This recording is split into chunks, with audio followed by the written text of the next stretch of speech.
Reciban un cordial saludo de parte de MIOS, Fundación Colombiana para Distrofia Muscular y otras enfermedades neuromusculares. Damos la bienvenida a todos los pacientes, familiares, cuidadores que se conectan a esta hora a través de Zoom y de las redes sociales. También extendemos un saludo muy especial a todas aquellas personas que se encuentran en lugares distantes de nuestro país, como también esas otras personas que se conectan de otros países y que siempre nos brindan su apoyo a través de conectarse a nuestros webinares. Nuestro webinar de hoy se denomina Sin límite para aprender, construyamos hábitos de estudio. Este webinar es importante porque busca brindar herramientas prácticas y emocionalmente saludables para fortalecer los hábitos de estudio en personas en condición de discapacidad física y cognitiva, promoviendo la autonomía, el bienestar y la inclusión educativa. El objetivo de nuestros webinares es poder transmitir conocimiento a través de expertos como médicos, psicólogos, abogados, entre otros. En esta oportunidad se encuentra con nosotros Lady Saldaña, quien es estudiante de último semestre de psicología, con experiencia en el área educativa a partir de prácticas profesionales y laborales. Actualmente también cursa el pregrado de licenciatura en inglés y cuenta con un diplomado en psicología clínica con enfoque en corrientes terapéuticas. Su trabajo se orienta a la promoción del bienestar emocional, el acompañamiento psicoeducativo y el fortalecimiento de procesos inclusivos en el ámbito académico. Por otra parte, les cuento que este webinar está siendo transmitido vía Zoom y también por Facebook Live. Nos pueden encontrar como @Fundación Míos y los invitamos a dejar sus saludos, comentarios y preguntas en el chat, las cuales serán resueltas en el último espacio de nuestro webinar. No siendo más, le damos la bienvenida a Lady Saldaña, a quien le damos las gracias por regalarnos este espacio que nos permite seguir creciendo en conocimientos. Bienvenida, Lady. Muchas gracias, Lina, por esa apertura. Muy buenas tardes para todos.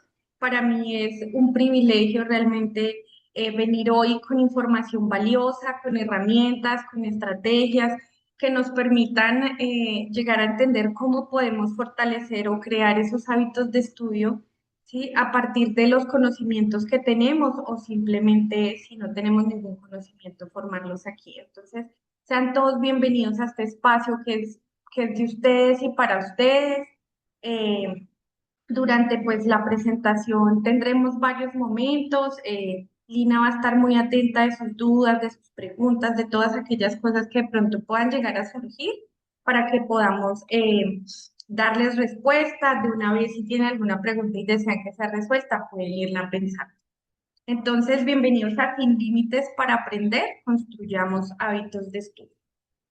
Pero primero, como sé que están en redes, como sé que estamos por Zoom, estamos por muchas plataformas, quisiera que interactuáramos todos y pudiéramos mostrar cómo llegamos hoy al taller, cómo nos sentimos hoy. Tal vez llegamos felices, angustiados, preocupados, enojados, y lo podemos hacer con una reacción en el chat. Entonces, si usted está en el Facebook, comente; si usted está conectado aquí por Zoom también, pónganos su emoji y permítanos saber cómo llega hoy a ese taller, cómo llega hoy a este taller para empezar a como afianzarnos un poco más. Entonces, sin timidez, espero que estén de verdad escribiéndome y haciéndome saber cómo llegan hoy a este webinar. Lo primero y muy importante de lo que vamos a hablar es de la discapacidad.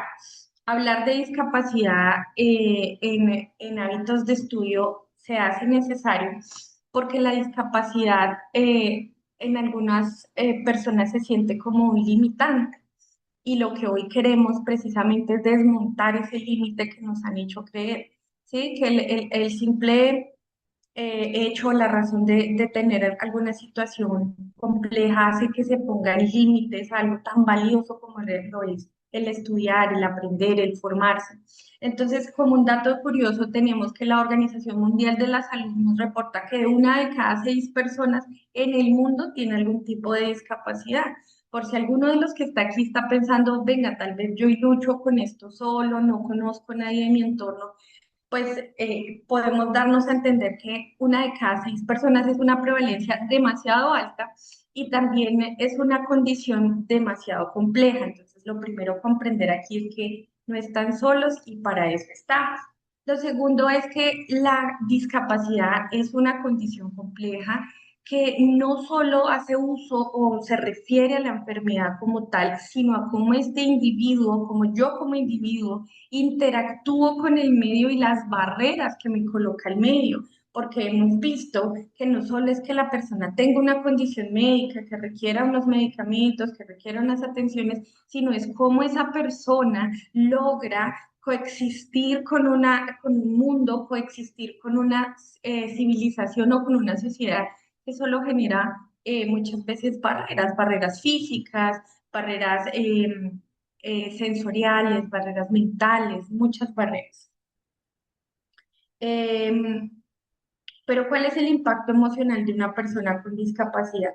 Entender esto es muy importante porque si nosotros logramos partir desde la premisa de la empatía hacia una persona con discapacidad en un punto tan álgido o en un punto tan de tanto cuidado como lo es la educación, vamos a entender qué pasa no solo por la cabeza, sino por el corazón de una persona con discapacidad, con qué luchamos, ¿sí? ¿Cuáles son esas situaciones a las que nos llevan a enfrentarnos contra las que de alguna manera tenemos que chocarnos? Y una de ellas es sentirse invisibilizadas, sentirse rechazadas, sentirse no valoradas. Y esto sucede porque, como decimos, hay una sociedad y hay un mundo que solo genera barreras. Entonces, para una persona con discapacidad, resulta un reto demasiado grande, tareas que para nosotros, y sé que lo saben porque todos aquí tienen o familiares o son profesionales,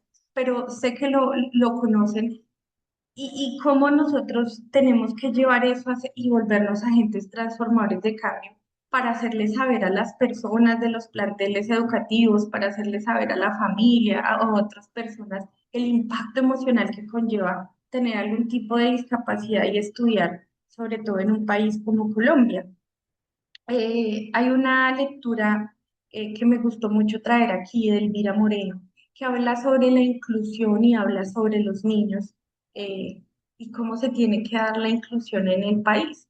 Y ella propone y dice, no es necesario que usted le diga al niño y le marque una ruta y le diga, usted tiene que hacer esto y esto y esto, que usted dibuje el camino, sino es necesario que usted le muestre cómo crear ese camino para que él transite por ese camino porque tenemos una educación que no se adapta a las condiciones especiales de cada ser humano y pensamos erróneamente que todos aprendemos de la misma forma, que todos debemos como tener las mismas maneras de hacer las cosas y no sucede así. Si hoy nos vamos de este webinar con algo importante y nos llevamos algo en el corazón y eso es que no todos aprendemos de la misma forma, que el impacto emocional de una persona con discapacidad en un ambiente educativo es bastante difícil, que yo no puedo mostrarle a mi hijo, a mi familiar, a mi amigo, simplemente el camino por el que debe transitar, sino como dice Elvira Moreno, yo debo de buscar la forma de presentarle ese camino y que él en un proceso de autodescubrimiento,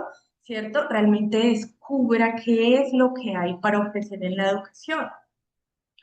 Eh, Aquí se plantean unas preguntas bien importantes y las traje. Quiero que cada uno, como papá, tutor, familiar y amigo, se haga estas preguntas. Mi hijo aprende fácilmente cuando está libre de estrés o cuando está en horas de la mañana o preferiblemente en horas de la tarde. Cuando aprende fácilmente, cuando estoy con él, por el contrario, cuando él está solo. Esas preguntas nos van a ir orientando sobre qué necesita especialmente mi hijo. Lo ayuda mucho que alguien haga qué, lo deje, lo guíe, lo instruya, lo que más le gusta aprender, ¿qué es? Recordemos que todos tenemos habilidades, fortalezas que cada uno de nosotros aquí tiene dones especiales, talentos, cosas en las que dice, vea, yo en esto soy muy bueno cocinando, soy muy bueno tejiendo, soy muy bueno leyendo, soy muy bueno hablando. Todos tenemos habilidades y fortalezas y eso aplica en el contexto educativo. Querer que no, o sea, creer que nosotros debemos saber mucho de todas las cosas, que nosotros debemos hacer, que nuestros hijos sean unos duros y muy tesos en todo, pues únicamente les va a causar a ellos frustración, que si es necesario mantener un promedio, que si es necesario, pues tratar de tener todas las habilidades y de potenciarlas y desarrollarlas, pero siempre seremos muy buenos específicamente en algo y la invitación también aquí es potenciemos esas habilidades en las que son muy buenos nuestros hijos. ¿Y qué es lo que le cuesta mucho aprender o le cuesta mucho aprender cuando qué? Cuando de pronto viene de un proceso médico extenso, le cuesta mucho aprender cuando ha estado mucho tiempo con dolor, le cuesta mucho aprender cuando está solo. Ese tipo de preguntas nos van a crear a nosotros un norte y al final ese norte nos va a permitir entender hacia dónde debemos direccionarnos y hacia dónde debemos aportar nuestra ayuda.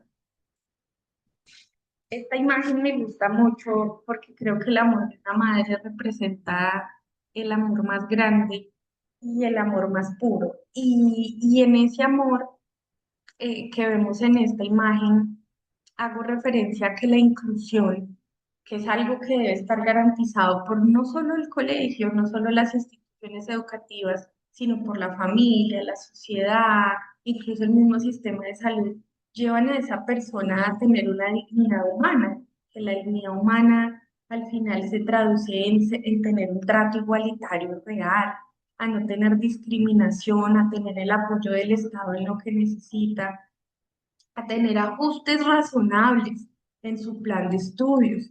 Toda persona en discapacidad necesita un ajuste razonable en su plan de estudios, pero ¿quién elabora eso?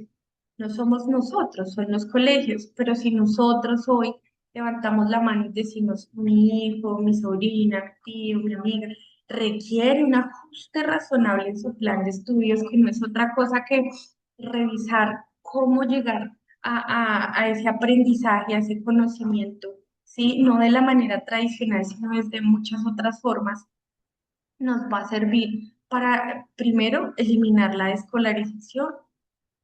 En Colombia y en el mundo entero, la desescolarización de las personas con discapacidad es altísima. Más del 70% de las personas con algún tipo de discapacidad, llámese discapacidad física o cognitiva, no estudian. Y cuando uno entra a indagar por qué razones no estudia, se encuentra con que el colegio no tiene los recursos, que el colegio no presenta las condiciones físicas, que el colegio está muy retirado de la casa, que el estudiante pues realmente su tema médico es demasiado grave para tener que llevar, o sea, para poderlo llevar al colegio y todas esas cosas al final y perjudican a la persona, a la familia.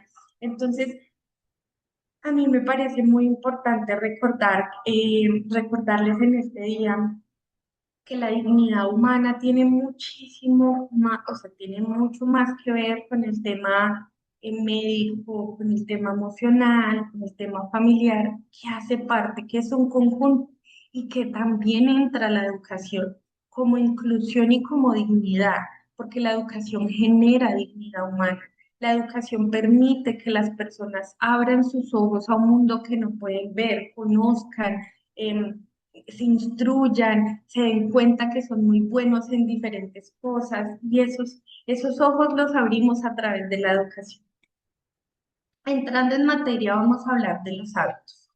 Entonces, resulta que hay un libro que me gusta mucho de James Clear que se llama Hábitos Atómicos. Si no lo ha leído, si a usted le gusta leer, si le gustan los audiolibros, es muy bueno que lo busque. Un hábito es esa conducta o esa acción que repetimos constantemente y lo hacemos porque al final genera un resultado. Es como el automático de nuestro cerebro. nuestro cerebro aprende que esta conducta produce un resultado útil. Es decir, si yo hago esto, me pasa esto. Traía la foto de aquí del abuelo cepillándose los dientes, porque es un hábito conocido por todos. Todos sabemos que los hábitos de autocuidado, como el baño como el cepillado de los dientes, como el baño, como la higiene, esos son hábitos. Todos tenemos esos hábitos. James Clear se dedicó a buscar, bueno, ¿cómo creo los hábitos? ¿Cómo hago para hacer ejercicio si nunca lo he hecho? ¿Cómo hago para leer si nunca he leído? ¿Cómo hago para reforzar o repasar los temas de estudio si nunca lo he hecho? ¿Cómo hago para adquirir un hábito que es como lo medular del tema? ¿Sí? Que son los hábitos de estudio. Entonces, ¿cómo creamos los hábitos de estudio? Lo vamos a ver. Entonces, James Clear nos propone un método fácil de 4 pasos, nos los propone de una manera que son fáciles de recordar, que no se nos van a olvidar y sobre todo que nuestro cerebro nos va a ayudar enviándonos alertas para que los recordemos. Entonces, lo primero que nos dice es, hágalo obvio. Diseñe señales que le recuerden el hábito. ¿Qué quiere decir? Si usted quiere leer más, si usted quiere potenciar sus habilidades de lectura, si tiene un librito guardado que lleva muchísimo tiempo o sea, sin ver, sin mirar, no sabe si lo quiere leer, si no, o sea, pero usted dice, este es el día de leer el libro y dura 20 días sin volverlo a leer. Entonces, lo primero que dice es diseñe señales que le recuerden el hábito. No esconda el libro, ponga el libro en la mesita de noche, ponga el libro cerca a la mesa del comedor, ponga el libro donde toma su taza de café, ponga el libro en un lugar que sea visible y que usted tenga la posibilidad de verlo, ¿sí? Porque si, ¿qué propone James Clear? Dice, bueno, si usted coge ese mismo libro y usted lo guarda, porque tiene una repisa de libros, porque tiene un cajón diseñado para los libros, pero nunca ve ese cajón si no lo ve cada 8 días, pues su cerebro le va a causar esfuerzo ir a buscar ese libro, entonces no lo va a hacer. Entonces lo primero es, hazlo obvio, diseñe señales que le recuerden el hábito. Si usted quiere empezar a crear en sus hijos, en sus familiares, en sus amigos, esos hábitos de repaso, esos hábitos de lectura, esos hábitos para potenciar de pronto, mejorar, reforzar algunas materias, diseñe señales que le recuerden el hábito, ponga anuncios, papelitos de su esposo, péguelos en lugares que sean estratégicos y visibles. Lo segundo que también es muy importante es hacerlo atractivo. Resulta que nosotros estamos tentados y siempre queremos hacer cosas que nos generen placer.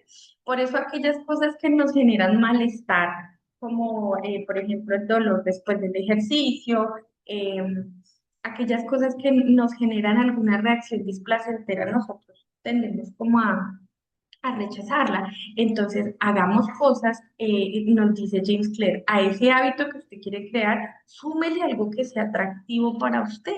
Por eso traía la taza de café. Si le gusta el café, por favor, tómese un café. Si usted quiere reforzar el hábito de repaso, el hacer tareas con su hijo, y hay alguna bebida, algún snack, algo que él disfrute, el momento de darlo es ahí porque tendemos a creer y nos han enseñado que de pronto aprendemos más si nos dicen hay que hacerlo así de tal manera como con ese castigo, pero la verdad es que si yo le añado a ese hábito algo que disfrute mi hijo, lo que va a pasar es que va a seguirse generando ese placer y ese bienestar y el cerebro aprende. Cada vez que saco el libro de matemáticas, cada vez que tengo el libro para leer o cada vez que tengo que hacer tareas, tengo un snack rico, tengo algo que disfruto, eso me va a seguir sirviendo. Hazlo fácil, es el tercer punto. Cuanto menos esfuerzo requiera un hábito, más probable es que lo haga. Entonces, a veces nosotros nos volvemos soñadores. Entonces, me pasa, yo me pongo una meta larga. Voy a leer 1 hora. Nadie va a leer 1 hora si no trae el hábito de leer 1 hora. Y si yo quiero empezar a formar el hábito, pues ponerme 1 hora no lo va a hacer más fácil. Entonces, ¿qué nos dice James Clear? Si usted quiere arrancar a leer 1 hora, arranque por 5 minutos. Si usted quiere que su hijo repase, revise las tareas, que se sienten juntos, que compartan. Empiece con unos periodos cortos, 15 minutos, 20 minutos, ¿sí? Porque de lo contrario, entonces se va a frustrar, de lo contrario, le va a producir lo que hablábamos ahorita, esa sensación, esas displacenteras, y no va a querer seguirlo haciendo. Entonces, entre menos esfuerzo yo tenga para hacer un hábito, más probable es que lo haga. Aquí también se hace muy importante tener un lugar donde mi hijo pueda estudiar, tener un lugar acondicionado. Y sé que a veces pensamos, bueno, pero pues yo quisiera comprar tantas cosas, pero realmente no tengo dinero, pero podemos ser muy recursivos. En internet hay un montón de eh, videos, de muchas cosas que nos sirven para cambiar pequeños espacios, para mover para darle un nuevo uso de pronto a una mesa, para que mi hijo llegue y se sienta y pueda ver que hay muchas cosas interesantes y bellas porque yo tengo un espacio para que él pueda estudiar. Hazlo satisfactorio es el cuarto paso para crear un hábito y dice que celebremos los progresos, aunque sean pequeños. Si hoy nos sentamos y hicimos determinada cosa, eso ya es algo para celebrar. Si hoy nos sentamos y yo me prometí 5 minutos de lectura y lo hice, yo debo celebrar ese progreso. Y aquí entran ustedes. ¿Cómo celebramos un progreso? Con un reforzador social, lo estás haciendo muy bien, estoy orgulloso de ti, orgullosa de ti, no te puedes dar por vencido, sigue adelante. Em, Tengo un caso muy lindo para compartirles hoy. Cuando estaba haciendo mis prácticas en la Fundación Universitaria del Área Andina, tuve un paciente que tenía discapacidad física. Em, Él logró la forma de que el gobierno subsidiara su matrícula, con todo esto que hay ahora de matrícula cero, y su sueño siempre fue estudiar animación. Entonces, animación es como todo lo que tiene que ver con, bueno, con esos juegos, con esas creaciones de contenido, con todos los que programan y todo eso, él estaba ahí en eso. Pero era una persona que tenía dificultad para desplazarse, para comer, para coger el lápiz. Lo que más me impactó del caso y que lo trabajé con él desde que llegó es que él me decía, yo me esfuerzo mucho para hacer mi trabajo, yo me esfuerzo y me esfuerzo y me esfuerzo por hacer mis tareas y mire mi calificación. Y cuando uno entraba a mirar las calificaciones eran bajas, 3.5, 3.2, lo que uno llamaría, pues sí, está bajito. Pero él me decía, pero yo anoche no dormí, porque la tarea que le demanda a la persona en condiciones normales, una hora a él le podía costar divinamente toda la noche. Y yo que le decía, lo primero es que usted debe sentirse muy orgulloso porque eso que usted está haciendo lo hace solo usted. Con la condición actual que tiene, nadie más lo haría, nadie más estaría aquí. Era un caso que nos tocó a todos y ahí rescato mucho cómo su familia, su padre, siempre estaba pendiente de él, siempre estaba pendiente de llevarlo a la universidad, de entrarlo al salón, de ayudarle con el horario, con las tareas, porque no era solo algo de él, sino era de la familia. La familia también celebraba los pequeños progresos que llegaba a tener. Entonces, esa historia no solo es inspiradora, es real, y ella es una persona, como en sexto semestre en este momento que logró, ¿sí? De alguna manera sobreponerse a las barreras físicas, psicológicas, que le ocasiona una sociedad que no tiene en cuenta las condiciones de las personas. No necesitas motivación, necesitas facilidad, nos dice James Clear. Entonces, todo lo que usted puede hacer de alguna manera fácil, todo lo que usted pueda organizar, a nivel estudio, dejar las cosas en un lugar que sea agradable para él, colocar el dibujo animado que le gusta, una foto, algo que le haga como entender que usted está ahí, que le celebra los pequeños progresos, de verdad que vale la pena. ¿Y cómo rompemos un viejo hábito? Vamos a hablar de un tema que puede surgir y que surge en nuestros días, el uso de la tecnología, el uso de las redes. No solo nos pasa a nosotros, les pasa también a ellos. Hay veces que estamos tan metidos en el celular, tan metidos en todas aquellas cosas que perdemos de vista lo que tenemos que hacer y procrastinamos. Procrastinamos quiere decir que lo dejamos para después, después lo hago, después leo, después reviso y pasó después y no hice nada. Entonces, ¿cómo rompemos los viejos hábitos? Hacemos totalmente lo opuesto.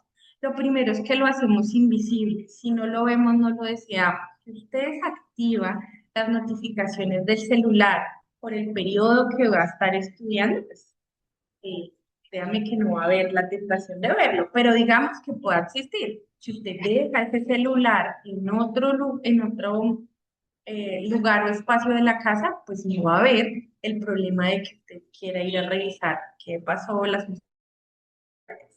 haga el hábito poco atractivo, asócielo con consecuencias negativas. ¿Qué pasa si yo miro el celular y procrastino? ¿Qué pasa si me la paso en videojuegos? Pero llevemos al niño, al joven, al adolescente a reflexionar sobre esas consecuencias negativas, porque muchas veces las brindamos, ¿no?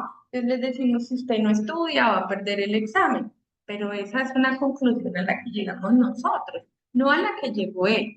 O entonces o ella, perdón. Aquí lo que debemos hacer es llevarlo a entender que por ese hábito hay consecuencias negativas, ¿sí? Porque tampoco podemos siempre salvar de esas consecuencias negativas, porque no vamos a quitar ese mal hábito, sino que por el contrario lo vamos a seguir ¿qué? Fortaleciendo. Hagamos ese viejo hábito difícil, aumentemos el esfuerzo necesario para realizar ese viejo hábito. Si cada vez que yo quiero coger el celular lo tengo a la disposición, o cada vez que me tienes teléfono tienen a la disposición, pues nunca hay un esfuerzo para conseguirlo. Y nosotros los seres humanos funcionamos mucho con recompensas. Nosotros queremos actuar de determinada forma o actuamos de determinada forma y esperamos recibir a cambio una recompensa. Entonces, aumentemos el esfuerzo que necesitamos para realizar eso que no queremos hacer más o que queremos dejar de hacer y hacerlo insatisfactorio. Entonces, los hábitos negativos se desactivan incomodidad. Entonces, aquí vienen las penalizaciones. Entonces, si yo cada vez que hago, por ejemplo, veo el celular en vez de estudiar, ¿sí? En vez de tener el tiempo que yo ya me había propuesto para estudiar, me pongo a mirar el celular, estoy pendiente de las redes o me pongo a jugar, entonces eso va a generar una penalización económica o va a generar que yo pierda puntos, que tenga que hacer algo que me desagrade, que me incomode. Hasta ahí vamos con los hábitos. Entonces, recordar que son cuatro los pasos, hacerlo obvio, atractivo, fácil y satisfactorio.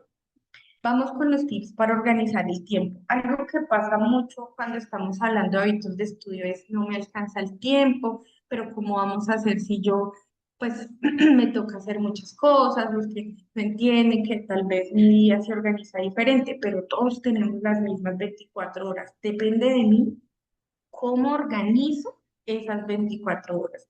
Lo primero que me dice la regla es el 20% de tus actividades produce el 80% de tus resultados. El 20% de tus actividades, eso no es nada.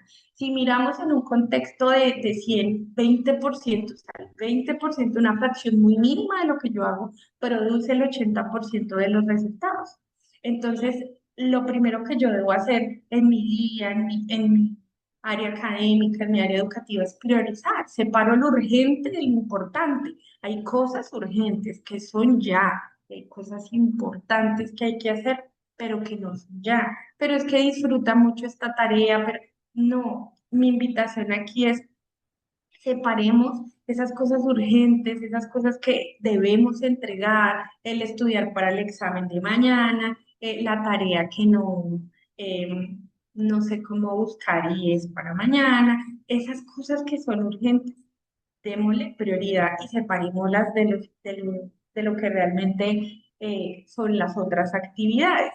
Planificar la semana y el día. Algo que me gusta mucho decirle a los estudiantes es planifique, tenga una agenda, lleve un cuaderno, una hojita. Pues soy muy amiga de los planeadores porque realmente vi cómo los planeadores eh, ajustan razonablemente el tiempo de las personas en el ámbito educativo. Pero si no tenemos la facilidad de un planeador, un cuaderno bonito, con un cuaderno que sea llamativo, un cuaderno que le guste, y planifiquen ese día, o sea, planifiquemos qué vamos a hacer hoy, hacia dónde nos direccionamos. No esperemos a que lleguen todas las tareas, las 20 tareas, para empezar a decir, bueno, entonces ahora sí, esta. No, planifiquemos, hagamos también un trabajo proactivo, lleguemos también, si tenemos los temas, lleguemos con algo aprendido, algo leído, repasemos en estas vacaciones. Sé que muchos nos desconectamos también de nuestras ocupaciones, de nuestra universidad, de nuestro colegio, nos desconectamos y entonces volvemos a agarrar el ritmo y decimos, pero tengo mucho, no sé por dónde empezar, planifiquemos, llevemos un control, permitamos que en ese cuaderno lo carguemos para todo lado y podamos, o ese planeador, y podamos ir tachando, subrayando aquellas tareas que vamos completando. Si no somos amigos de lo físico, utilicemos planificadores también digitales. Hoy en día tenemos muchos y son gratuitos. Más adelante vamos a ver algunas herramientas. Vamos a empezar con las técnicas de autogestión. ¿Qué es una técnica de autogestión? Una herramienta que me ayuda de una manera más eficaz a administrar el uso de mi tiempo. Estas técnicas que les traje hoy, son unas técnicas muy chéveres, son gratuitas, digamos que podemos acceder a ellas y nos van a ayudar a organizarnos mucho, nos va a ayudar a organizar mucho pues el tiempo. La primera de ellas es Pomodoro. Pomodoro es una aplicación gratis en Play Store o en App Store. Y Pomodoro funciona con 25 minutos de concentración profunda. ¿Qué quiere decir esto? Quiere decir que, perdón, los seres humanos tenemos periodos de concentración cortos. La teoría sugiere que más allá de 25 minutos y nosotros nos desconectamos porque empezamos a mirar para otro lado, empezamos a recibir otros estímulos del medio y es totalmente cierto y también es totalmente normal. Entonces, esta aplicación que nos sugiere tenga 25 minutos de trabajo profundo en una lectura, en una operación matemática, en un ejercicio y 5 minutos de descanso. ¿Y cómo hago yo para controlar que 25, que 5? Sencillo, en Play Store tengo la aplicación Pomodoro y Pomodoro va a timbrar a los 25 minutos que usted debe parar y usted se va a poder parar, tomarse un café y va a poder seguir como si nada con sus tareas. Lo siguiente son bloques de tiempo. Esto lo hacemos a través de la aplicación de Calendar y es muy importante que ustedes sepan que Calendar no solo sirve para crear las reuniones, sino también para que usted divida su día en bloques, para que usted separe y diga, bueno, en este tiempo, mamitas, papitos que están aquí, en este tiempo yo voy a estar pendiente del médico, pendiente de las cosas que debo realizar, pero en este tiempo llega mi hijo y estamos modo tareas. ¿M?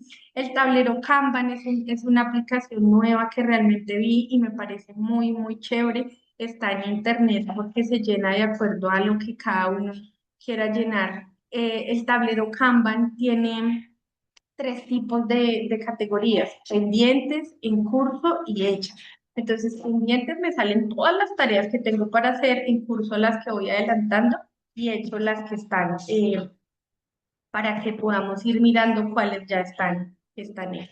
Entonces, estas tres técnicas de autogestión son solo estas tres, porque hay muchas. Ustedes exploran en Play Store, aparece Forest, lo mismo de Pomodoro, pero crece un árbol, luego se vuelve un bosque. Hay aplicaciones para restringir las notificaciones por el tiempo que están estudiando. Está el control parental para que usted pueda darse cuenta de lo que hace y bloquear el celular en determinadas horas. Entonces, seamos muy creativos en las técnicas de autogestión. Algunas estrategias adicionales.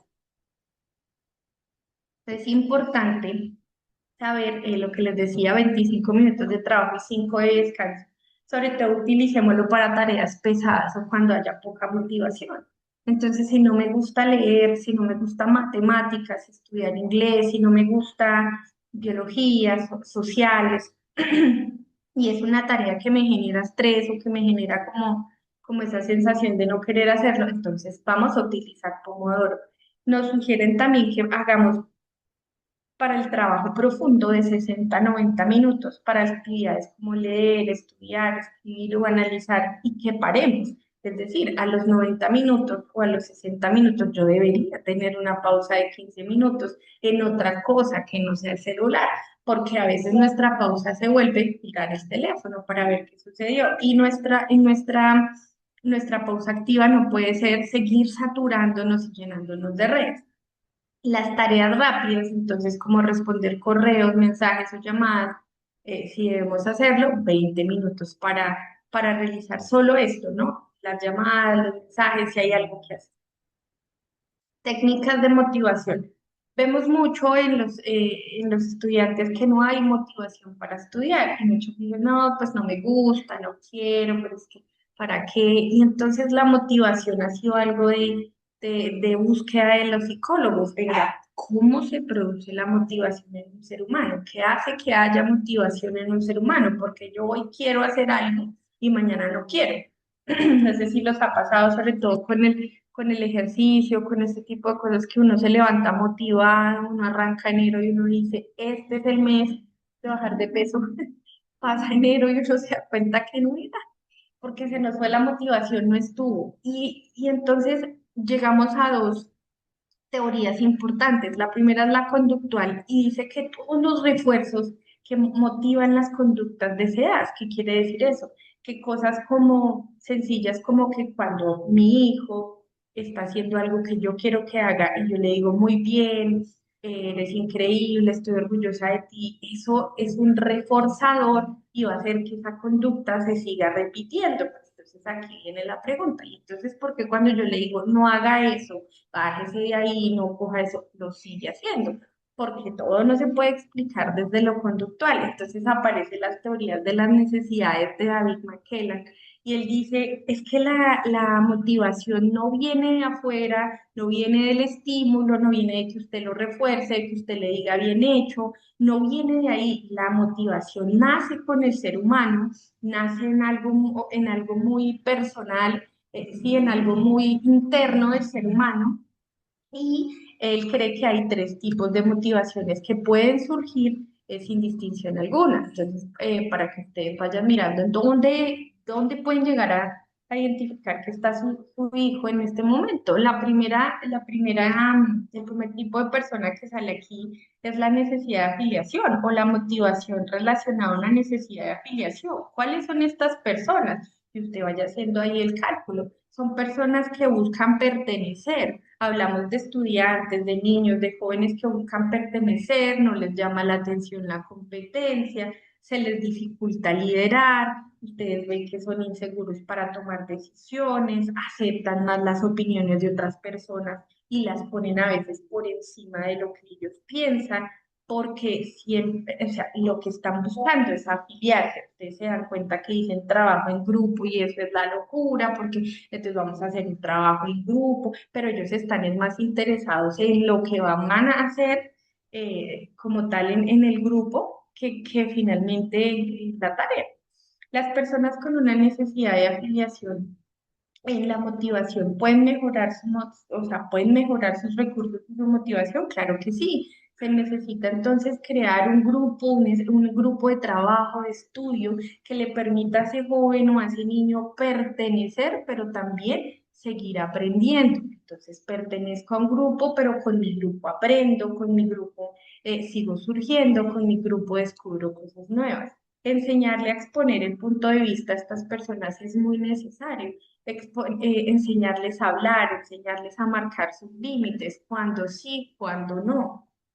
Trabajar la regulación emocional y el manejo del estrés también es importante aquí y trabajar la resolución de conflictos, porque recordemos que son personas que no quieren incomodar, que son más bien personas que que acomodan a la dinámica del grupo.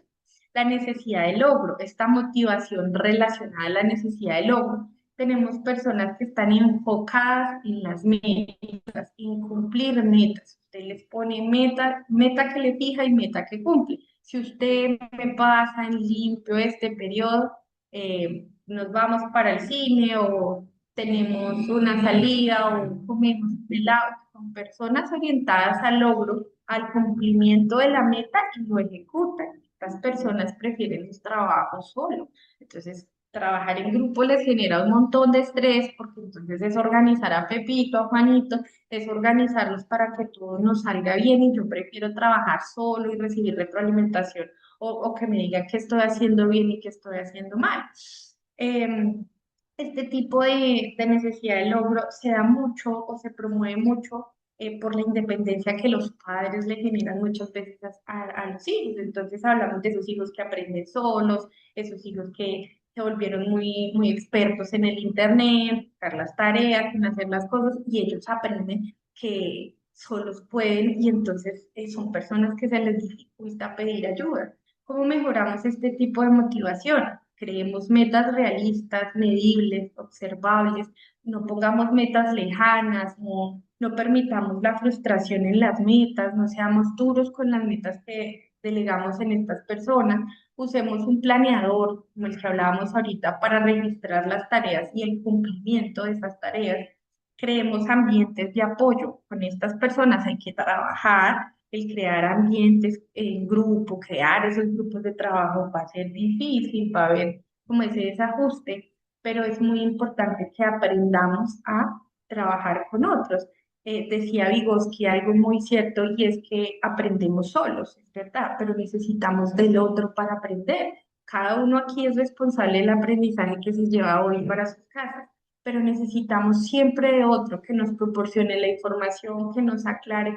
Y es en esa, como en ese traslado de información que realmente se produce el conocimiento y la necesidad de poder.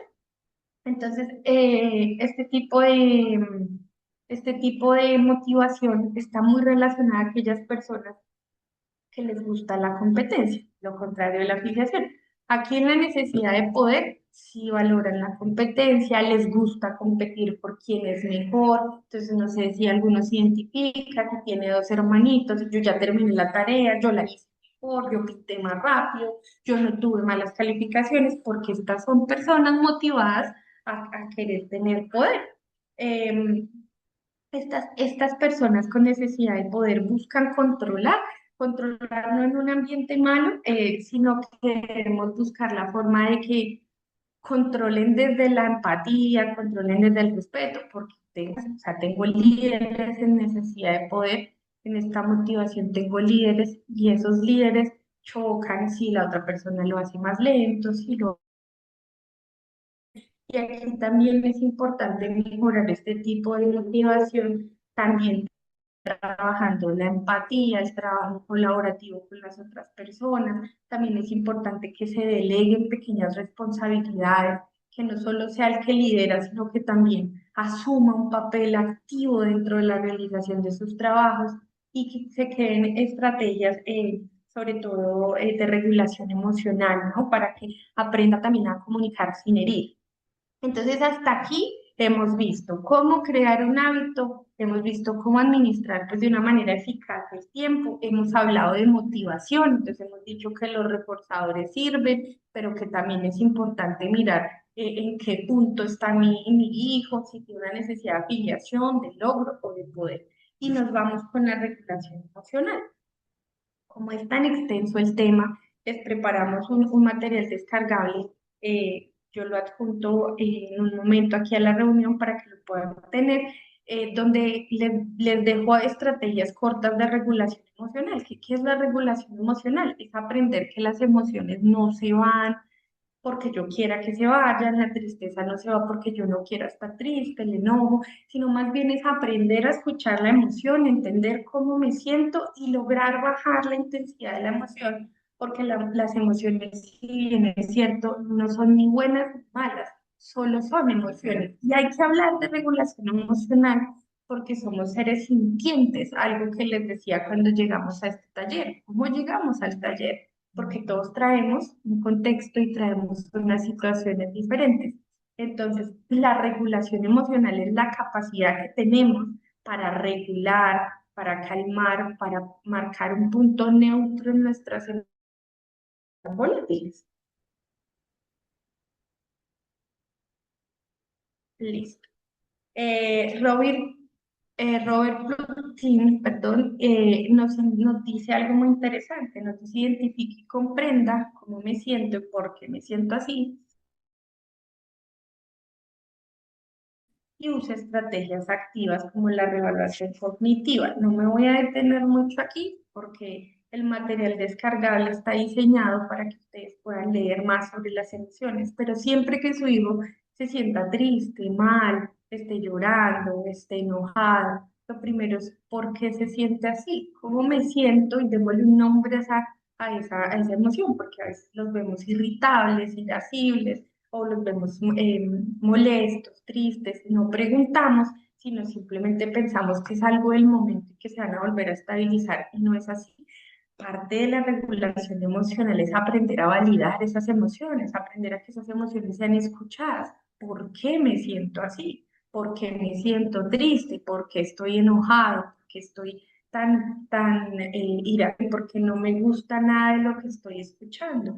Modulemos la respuesta, no la desaparezcamos, pero utilicemos técnicas de respiración, como la respiración diafragmática, y usemos estrategias activas. Muchas veces hay un pensamiento que está metido en esa emoción, entonces entender cuál es el pensamiento para directamente bajar ese pensamiento que me hace sentir así. Los estilos de aprendizaje. Este tema me gusta mucho porque los estilos de aprendizaje son las distintas formas que tenemos de aprender los seres humanos. Erróneamente pensamos que la única manera en que aprende un ser humano, y no sé si lo han visto y recuerdan, que muchas de las clases siempre eran magistrales, eran con la docente, llenando el tablero y nosotros copiando ahí en el cuaderno, pero no funciona así, y en esta época nos hemos dado cuenta que no genera un aprendizaje profundo. En algunas ocasiones es muy necesario la clase cuando uno está viendo una fórmula de química, física, matemática, pues usted necesita al profesor, ¿cierto? Necesitas copiar y ver esa fórmula y tratar de solucionarlo en el cuaderno, pero no funciona de la misma manera con otras asignaturas. Y de ahí nacen los estilos de aprendizaje, de cómo aprenden los seres humanos. Para esto también les hice un material descargable donde pueden identificar cuál es el estilo de aprendizaje que tiene su hijo, es decir, cómo aprende. Es una persona visual, quiere decir que es una persona que se mueve más por mapas conceptuales, mentales, imágenes, videos, o es una persona auditiva que prefiere escuchar podcast, prefiere escuchar canciones, prefiere escuchar instrucciones y se mueve más por el estilo auditivo, o es una persona kinestésica que prefiere coger cosas, darle forma a la plastilina, darle forma a tratar de formar con la arena. Esos estilos de aprendizaje nos ayudan a entender, bueno, si yo soy una persona visual, como es mi caso, pues lo mío vienen a ser los diagramas, los mapas, las tablas, ¿sí? Cosas que me permitan tener la información súper organizada. Pero si tengo una persona que es auditiva, pues las tablas no van a servir. Y si yo sé cómo aprendo, voy en una delantera muy tremenda porque al final yo decido cómo organizo la información para realmente aprenderla. Entonces, los invito a que hagan uso del material descargable que les voy a adjuntar. En este material descargable está el estilo, cómo lo pueden identificar, si prefiere, hace preguntas, prefiere textos, prefiere libros, prefiere música, prefiere coger las cosas, cuando está estudiando prefiere levantarse, moverse, ¿sí? Y nos va a ayudar a entender, bueno, si ya sé cuál es mi estilo, cuáles pueden ser las ayudas que puedo tener, porque también hay estilos de aprendizaje combinados, como lo es el lógico matemático, que requiere que nosotros hagamos actividades de reflexión, actividades de lectura, y involucra mucho dos estilos de aprendizaje. Vamos a ver técnicas de estudio. Entonces, las técnicas de estudio son aquellas cosas que nos van a ayudar a organizar la información de forma comprensible, nos va a mejorar la motivación en el estudiante, nos va a ayudar a que no se frustre. Y una del primero de los apoyos visuales más, digamos que más queridos y más apreciados son los horarios visuales. Los horarios visuales son pequeñas imágenes con las tareas a desarrollar que permitan llevar el control de esas tareas, pero también que permitan al niño sentirse o al joven sentirse motivado, porque si yo cojo una lista y digo, bueno, no, inglés, matemáticas, español, y también sus actividades, ¿no? Entonces, levantarse, si le tenemos rutinas de pronto para que hagan cosas dentro de la casa, no lo sé, pero si las rutinas, hacer tal cosa, pero si yo a eso lo pongo visual, le pongo muñequitos, color, yo voy a transformar el espacio en algo muy visual y le va a generar una motivación especial. Y va a ser así, yo me levanto, cepillo mis dientes, desayuno, veo la televisión, yo leo, yo voy al colegio. Esto sirve mucho en las personas con discapacidad porque damos por hecho que nuestro niño, joven, tiene rutinas establecidas y no es así. A veces es necesario que yo le muestre lo que va a hacer, lo que yo le anticipe el hecho al que va. ¿M? Algo también muy chévere que veía son los pictogramas. Los pictogramas son aquellas imágenes, no sé si de pronto creo que ya las conocen. Los pictogramas son parecidos a las señales de tránsito, ¿no? Entonces vemos la señal de conduzca más despacio, vemos la señal de reducir la velocidad, de túnel, de puente, de paso peatonal, y los pictogramas también están diseñados para personas con discapacidad con el objetivo de enseñarles no solo a mostrar sus emociones, como el pictograma que están viendo aquí, que muestra si está animado, feliz, triste o cansado, sino también los pictogramas están diseñados para enseñarles tareas como aprender a ir al baño, como aprender a pedir ayuda, como aprender a tener esa capacidad de leer el contexto, de saber cuando una persona les está pidiendo algo, les está dando una orden, cuando la maestra les está pidiendo que pasen al tablero. O sea, los pictogramas son apoyos y esos apoyos visuales son muy importantes en una persona con discapacidad, porque si yo le muestro y le anticipo, como les decía, pues voy a ayudar a que esa persona se sienta realmente más tranquila, más segura y motivada a realizar la tarea. Hay métodos multisensoriales muy conocidos por todos, pero que vale mucho la pena traerlos aquí, porque los métodos multisensoriales son la combinación de diferentes sentidos, el involucrar diferentes sentidos, y eso fortalece las conexiones neuronales. Entonces, si yo tengo acá, por ejemplo, vemos la bandejita con arena, si tengo las letras, si mi hijo siente esas texturas, por hablar de una edad más o menos entre los 2 y 5 años, si siente las texturas, si puede probar esto, eso fortalece sus conexiones neuronales. Eso le ayuda no solo a adquirir el conocimiento de las letras, palabras y lectura, sino que también estamos haciendo gimnasia cerebral porque activamos múltiples sentidos, porque los métodos multisensoriales se adaptan a los distintos estilos de aprendizaje y mejoran la memoria. Entonces, si yo quiero enseñar las tablas, ¿por qué no utilizo unas fichitas Lego? ¿Cierto? Y entonces enseño las tablas de multiplicar, fichas Lego, y le voy mostrando, estos son dos, pero si le añado dos, le pongo otras dos fichitas.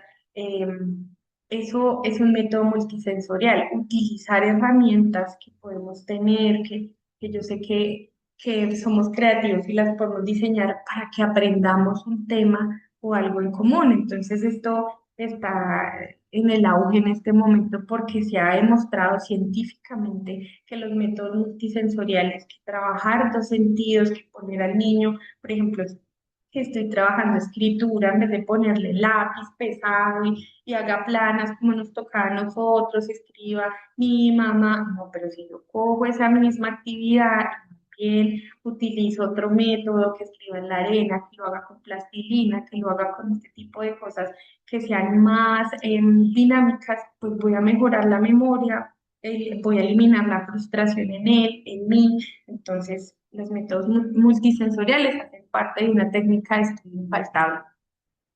Les traigo algunas apps recomendadas que estuve viendo y que son muy buenas, dependiendo pues para que las queramos usar. Mi invitación es porque aquí no están todas, porque hay muchas, pero mi invitación es a que podamos hacer uso de Play Store para explorar esas apps que hay de estudios. Si entramos y colocamos apps educativas, pues vamos a darte cuenta que van a salir muchos. Háblalo, por ejemplo, esta aplicación que estamos viendo en pantalla es una app que permite, yo le escribo y la app comunica lo que yo trato de decir. Es útil cuando tengo una persona tímida, cuando tengo una persona que no quiere comunicar, es útil cuando tengo una persona con un trastorno de lenguaje, es útil, háblalo porque les ayuda a comunicar lo que están sintiendo y también les ayuda a mejorar su escritura.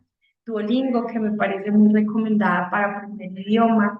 Photomat es una aplicación para matemáticas donde yo le tomo la foto al problema y me explica paso a paso el problema matemático y me ayuda a resolverlo.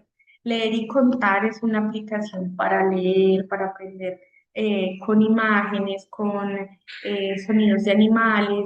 Bueno, muy interesante, igual que a veces yo leo. Y finalmente ChatGPT, que aunque tenemos alguna resistencia para el uso de la tecnología, eh, la inteligencia artificial llegó para quedarse y no reemplaza ni la presencialidad del papá al momento de hacer las tareas, ni el apoyo, ni la ayuda. Pero ChatGPT de verdad que sabiéndolo usar es una herramienta muy útil. Si yo le pregunto y si yo le pido hazme un plan de estudio para repasar matemáticas de segundo grado con mi hijo, ChatGPT les genera ese plan de estudio y les ayuda a completar ese plan de estudio. Bueno, esa es la presentación. Finalmente yo les quería hablar de Stephen Hawking en estado de ingravidez y traía una pequeña lectura que les realicé. Y es que a los 21 años, cuando la mayoría de las personas está soñando con su futuro, Stephen Hawking recibió una noticia devastadora. Tenía esclerosis lateral amiotrófica y según los médicos solo le quedaban pocos años de vida. Su cuerpo empezó a fallar lentamente, perdió la capacidad de caminar, de escribir y con el tiempo de hablar. Mientras su cuerpo se detenía, su mente jamás lo hizo. Hopkins decidió continuar estudiando contra todo pronóstico, obtuvo su doctorado en la Universidad de Cambridge. Llegó a ser profesor de la misma universidad durante más de 30 años y realizó aportes fundamentales a la ciencia, como la teoría de la radiación de los agujeros negros. A pesar de su discapacidad, dio conferencias internacionales, inspiró a generaciones de estudiantes y se convirtió en un símbolo mundial de que los límites físicos no determinan ni el valor ni la capacidad de una persona. Stephen Hawking nos deja un mensaje poderoso. No es lo que perdemos lo que nos define, sino lo que hacemos con lo que nos queda. Su vida demuestra que con apoyo, oportunidades y determinación, los sueños también son posibles cuando el camino es más difícil. Y aquí lo vemos en estado de ingravidez, en una cámara que se llama cero, donde no hay pues gravedad y él está en ese estado de ingravidez como sintiendo por primera vez sus extremidades, pudiendo flotar. Entonces me parecía muy inspiradora y espero que sigamos ayudando y comprendiendo que realmente la puerta hacia la inclusión, hacia la dignidad es la educación. Estoy pendiente, no sé si tengan alguna pregunta, voy a dejar acá de compartir mi pantalla para que me Muchísimas indiquen. gracias, Lady, por tu conferencia. Considero que es un tema fundamental, es muy valioso para todas nuestras familias. Bueno, pues les recordamos a las personas que están conectadas que en el chat pueden enviarnos todos sus comentarios y preguntas. Vamos por ahora pues a dar paso a revisión de las dudas que han surgido hasta el momento a través de lo que Lady pues nos ha venido explicando de manera profunda, de manera en que ella se ha tomado como esa revisión juiciosa y que nos va a compartir también esas herramientas que han sido muy valiosas durante esta charla.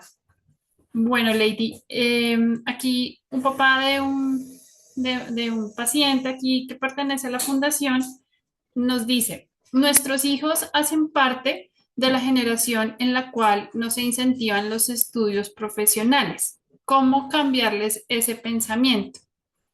De pronto, ¿qué consejo podrías como darle a este papá? ¿Me repites la pregunta? Perdóname que te perdí un momento. Tranquila, mira, dice, nuestros hijos hacen parte de la generación en la cual no se incentivan los estudios profesionales. ¿Cómo cambiarles ese pensamiento? Yo creo que aquí hay que inspirarlos. Estamos en una sociedad que, bueno, en este momento acceder a la educación profesional es un poco más fácil de lo que fue para nuestros padres y creo que la inspiración puede venir de referentes, por ejemplo, Stephen Hawking, pueden venir de diferentes personas talentosas que han logrado muchas cosas a través de la educación. Si yo le muestro a mi hijo cuáles son los beneficios de estudiar, por qué es importante estudiar, no solo porque yo le diga, "No, pues, para llegar a la universidad", sino yo le digo, mira, esto es lo que pasa si conoces la universidad, estableces un arte, una forma de ganarte el sustento, de ganarte la vida, de ser feliz, pues eso va a llevar a que él quiera no solo estudiar, sino culminar los estudios actuales. Sí, es muy válido lo que comentas también, ese tema de la motivación que tú mencionabas hace un rato, ¿no? También buscar Ajá. como eso que se identifique con cada uno, particularmente con cada uno y que lo lleva a poder tener como ese proyecto de vida que es estudiar, ¿no? Claro que sí, y muy importante el apoyo de la familia. La familia es el pilar sobre el cual se establece la motivación para que el estudiante termine, porque llegan nuestros hijos cansados con un montón de cosas que tienen que soportar en el colegio, de bullying, de pronto de cosas no tan agradables, y yo debo saber, bueno, yo estoy haciendo esto con qué objetivo. ¿Cuál es al final, cuál es el objetivo que gano? ¿Qué gano con esto? Entonces, por eso, claro, lo que tú mencionas, mirar mucho cuál es la motivación que tiene mi hijo y también llenarlo mucho de inspiración, llenarlo mucho de formas de que él sienta que es valioso estudiar y continuar adelante con una carrera. Gracias, Lady. Bueno, aquí una pregunta que es como general y como reiterativa, digamos, entre los acudientes, entre los cuidadores, los padres de los pacientes. Ellos nos preguntan cómo dialogar con la escuela, con la institución educativa, para que también se adapte y se incluya en ese proceso educativo. Porque, bueno, claramente muchos papás son muy comprometidos con todo este proceso, pero pues todo es como un conjunto de personas y que deben estar presentes dentro del proceso educativo de ellos. Entonces, ¿cómo se puede cómo establecer ese diálogo y esa conciencia de pronto de la parte de las instituciones educativas? Sí, ese es un tema muy interesante y muy importante porque justamente las instituciones educativas que deberían eliminar las barreras para que ellos accedan a la educación son las que más lo colocan. Y aquí mi sugerencia es, primero, pues mostrarle a mi hijo lo valioso de seguir y continuar estudiando y dirigirme al colegio si es posible, hablar. Con orientación, con el director de curso, bueno, con el director o rector encargado de la institución y pedir un ajuste razonable. Obviamente, la mayoría de las personas con discapacidad cuenta con su certificado de discapacidad y decir, mire, en Colombia la educación es un derecho, por eso necesitamos empoderarnos tanto en el tema educativo, porque es un derecho que le hagan un ajuste razonable a nuestros niños que tienen discapacidad, es un derecho, no es un favor. No necesitamos eso, es un derecho, ellos tienen derecho y es el deber del colegio cambiar como modificar ese pensum que tenemos todos o ese currículo y modificarlo a tal punto que sea apto para nuestros hijos. Entonces se necesita hablar desde lo que sabemos que es un derecho fundamental, como lo es el derecho a la educación consagrado en la Constitución política, como lo es el poder llegar y decir necesito un ajuste razonable por estas y estas razones, mi hijo no quiere volver a estudiar, hacer uso de los mecanismos que tenemos. Tenemos el derecho de petición como primera medida, tenemos la acción de tutela como segunda medida y únicamente nuestra batalla no es con el sistema de salud, es con el sistema de salud y con todos los entes, planteles, instituciones que pretenden excluir algo que no debe ser excluido. Y aunque sí, muchas veces entiendo la frustración y que no debería ser así, vivimos en un mundo donde constantemente debemos estar haciendo valer nuestros derechos, debemos estar haciéndolos visibilizar. No es posible que yo saque a mi hijo a estudiar porque no, en el colegio no tienen las condiciones para tenerlo, pero lo hacemos, sacamos nuestro hijo, no pedimos que se reforme que hayan las condiciones en el colegio, que se reforme el plantel, sino preferimos, listo, no estudiamos y no pasa nada, que el colegio siga adelante y no puede ser así, así que mi invitación es empoderarse con ello.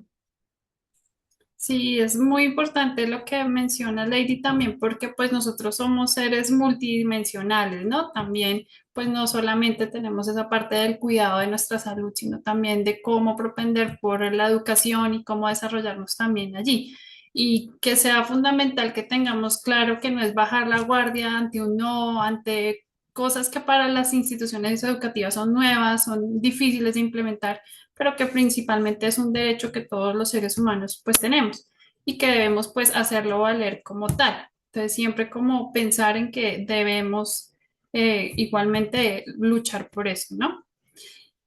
Así Bueno, es. y aquí por Zoom nos preguntan, o bueno, nos comentan, me gustaría mucho implementar alguna de las apps que mencionabas, pero ¿cuánto tiempo tarda el cerebro para adaptarse a ese hábito?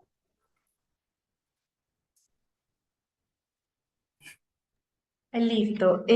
Bueno, nuestro cerebro está condicionado para llegar a aprender un nuevo hábito entre 14 a 21 días, es lo que nos dice más o menos. Por eso es que es tan importante que en ese proceso que yo, en ese mientras estoy utilizando esas apps, yo refuerce esa conducta. Cuando yo haga uso de la app, que quiero desarrollar, utilice algo que me guste, que me llame la atención, haga algo que me genere bienestar para que se siga presentando. Aproximadamente nos dice la ciencia es de 14 a 21 días, pero hay muchas personas que logran coger el hábito mucho más rápido cuando se dan cuenta de los beneficios que les genera el hábito. Entonces, pasa con las personas que hacen ejercicio. Para algunas es mucho más fácil hacer ejercicio porque se dan cuenta que cuando hacen ejercicio se sienten vitales, se levantan y pues tienen como más fuerza, más energía, pero para otras no. Entonces, si yo soy de esas que no, yo debo seguir reforzándome con algo que me guste y disfrute para que esa conducta se siga y se siga generando, en este caso el uso de la app. Ahora las apps tienen notificaciones para que me recuerden que la use. Quiero aprender un idioma, la app me recuerda, si debo usar Pomodoro me recuerda también y me permite como programar. Listo, perfecto, Lady. Bueno, mira, aquí también Diana Valencia nos comenta, mi niño tiene 7 años y es de MD y de TH. Y la escuela solo lo reciben los martes y jueves, no lo dejan tener más días de clase y está repitiendo primero, y le da mucha dificultad aprender. Yo puedo pedir que lo dejen estudiar normal como los otros niños. Me dicen que hasta ahora no tengo orden de psiquiatría, no lo van a tener estudiando normal. Pues este es como el comentario que nos hace la mamá, ¿no?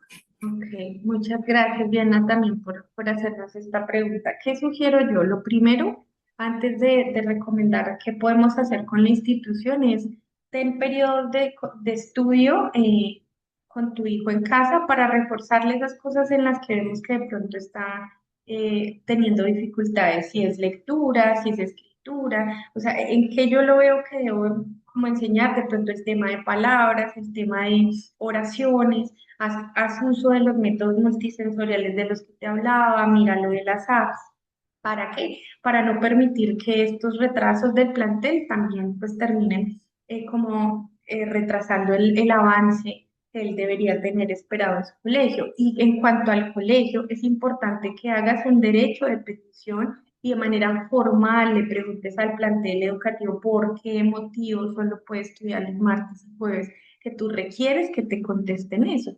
Cuando él tiene unas condiciones, ¿sí? Pero el hecho de que no lo tengan a él estudiando todos los días, que lo tengan aislado, ha generado no un avance, sino un retroceso. Entonces no aprende nada, sino más bien tú sientes que él se devuelve. Eso es muy importante que lo hagas a través de un derecho de petición para que cuando te contesten formalmente cuáles son las razones que tienen dentro del derecho de petición, también coloca que tú sabes y conoces que se puede pedir un ajuste razonable para que él siga estudiando. Entonces, ¿por qué motivo no permiten que él siga estudiando, sino lo restringen de compartir con sus compañeros, de poder estar aprendiendo? Si bien es cierto, requiere unos cuidados, si bien es cierto, requiere unas condiciones. En Colombia no está establecido que las personas con discapacidad no puedan estudiar con otras personas. De hecho, se promueve que sepa que se debe hacer, se promueve que los colegios todos deben recibir personas con discapacidad, porque el colegio está en todo el deber de hacer el ajuste razonable cuando lo tenga que hacer para estas personas. Entonces, mi recomendación, repasa mucho con él en casa, por favor, lectura, escritura, para que no se siga atrasando. Radica un derecho de petición formal a la institución educativa para que te expliquen el motivo por el cual no le permiten a él estudiar, porque lo de la orden de psiquiatría de verdad que no tiene validez, no tiene validez. Gracias, Lady, por responderle a esta mamá. Bueno, para las personas que se conectaron y que estén interesadas, el material que tú nos compartiste, pueden entonces dejarnos su correo electrónico y a vuelta de correo les enviaremos entonces estos dos archivos para que los tengan como herramientas y los puedan utilizar dentro de este proceso, pues que requiere de acompañamiento a nuestros hijos, ¿verdad? Agradecemos a Lady Saldaña por habernos acompañado en esta jornada, también a cada uno de nuestros participantes, recordando a las personas que se encuentran en diferentes países, en diferentes regiones de Colombia. No olviden seguir las redes sociales de la Fundación. Estamos en Instagram, en Facebook, en X, como @Fundación Míos. También los invitamos a seguir nuestras redes sociales. Tenemos el Escuadrón Duchen en Instagram y en Facebook como @Escuadrón Duchen y en X como @Squad Duchen. Allí podrán conocer a nuestros superhéroes, quienes comparten información valiosa para familiares, cuidadores, profesionales de la salud y todas las personas interesadas en aprender más sobre la distrofia muscular.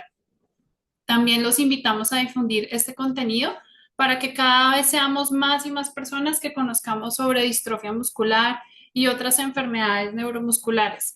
Recordemos que juntos siempre, siempre seremos más fuertes.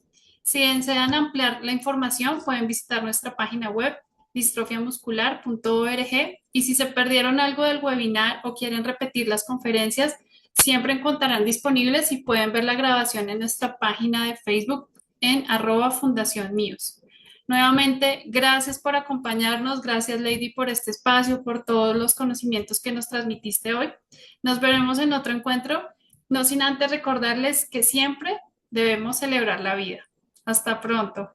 Gracias, que estés muy bien.